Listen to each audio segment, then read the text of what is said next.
Assalamualaikum kawan-kawan, kita bikin konten lagi, ngoceh lagi. Akhirnya kok gelap begini harusnya. Seperti ini bawa pas. Kita bikin konten lagi. Di belakang ada kaca, nampaknya sepertinya nampak kalau kita sedang menggunakan kamera depan. Semoga tidak ada orang, kalau ada orang malu juga saya ngomong sendiri di depan kamera ini. Kita bikin konten lagi, akhirnya konten keempat tadi kawan-kawan, tidak korup dan berhasil untuk diupload dan sudah dijadwalkan. Alhamdulillah, berkah. Akhirnya 2 kali rekam, 2 kali korup, dan akhirnya ketiganya barulah tidak korup dan berhasil upload.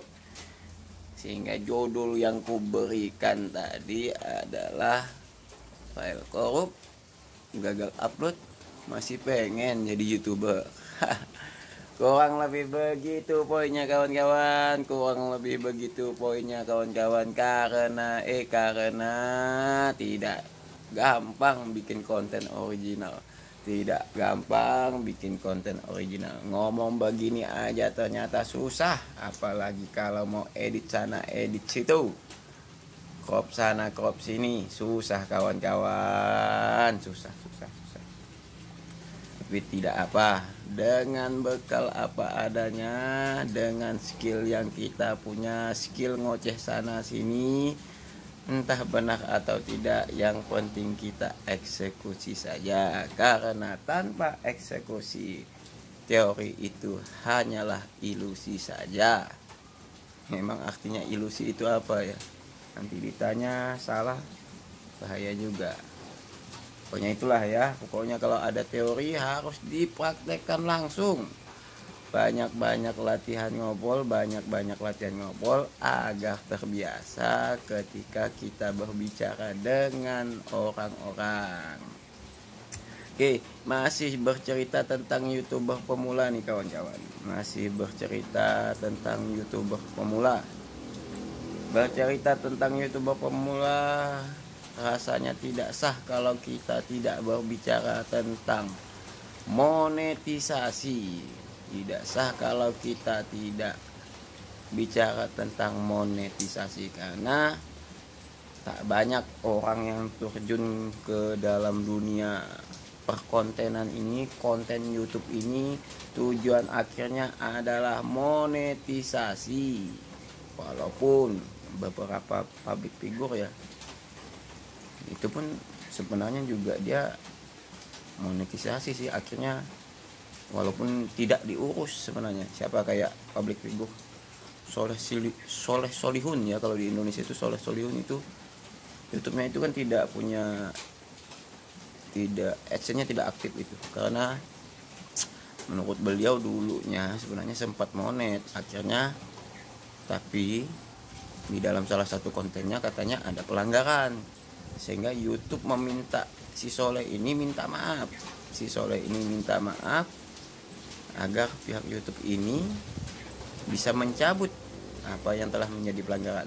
Tapi menurut si Soleh ini dia tidak tahu konten mana yang dia bikin kesalahan. Rasanya dia cuma wawancaranya kayak gini modelnya, cuma pegang tangan, HP-nya bagus sih.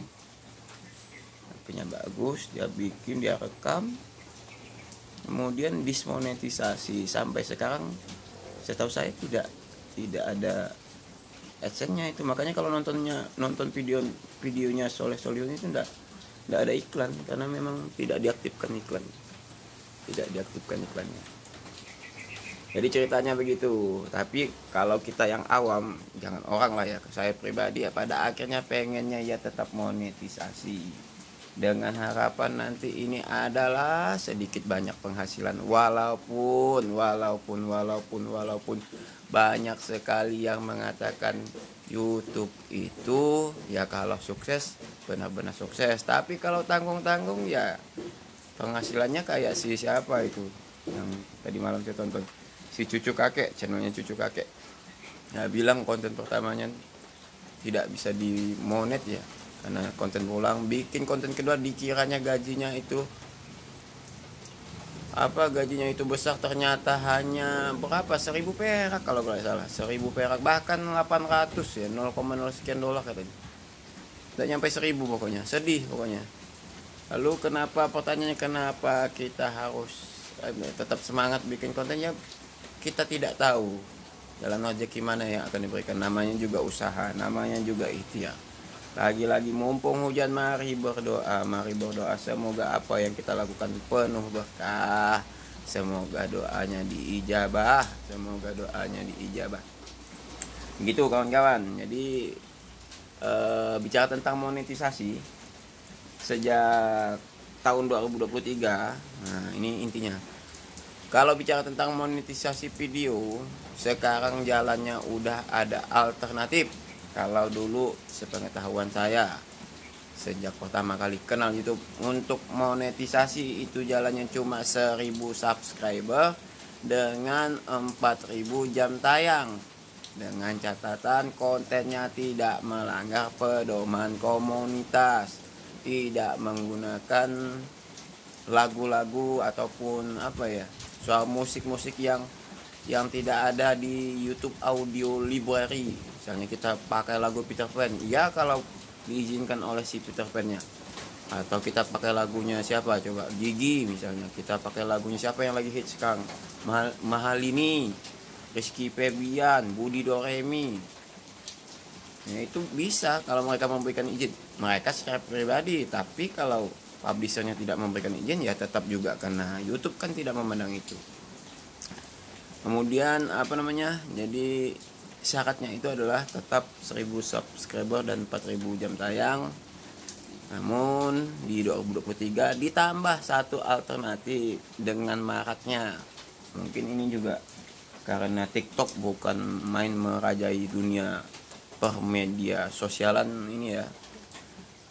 Kok sosialan ini, media sosial, akhirnya si YouTube pun memberikan alternatif dengan adanya munculnya video short sejak YouTube sejak tahun 2023. Jadi untuk mengajukan monetisasi itu ada 2 jalan.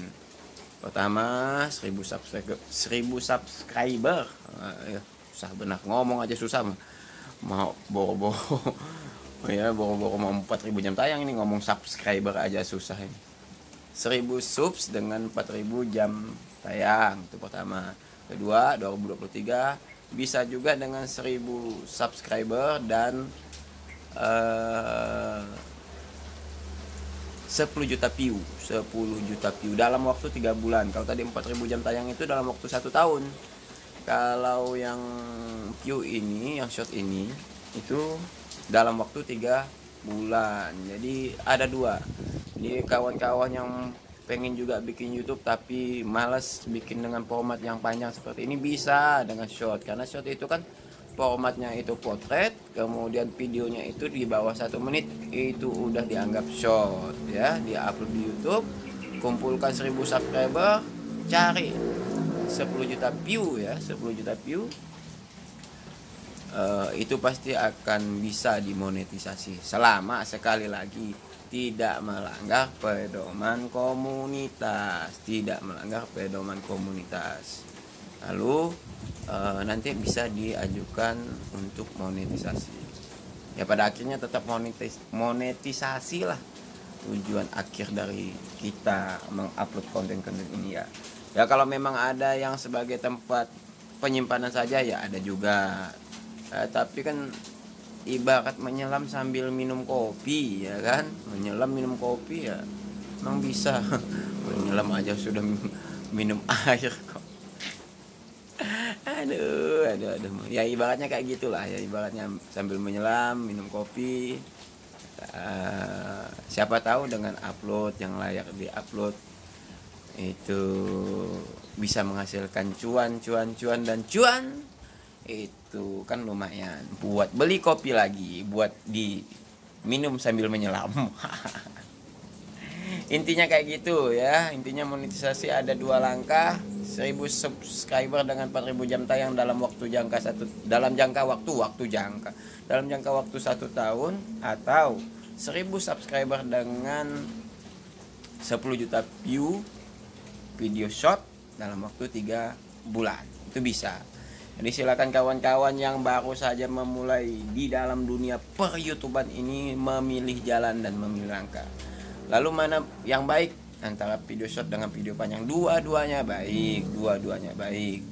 Tapi beberapa referensi juga mengatakan, katanya kalau memang bikin video short ya video short aja.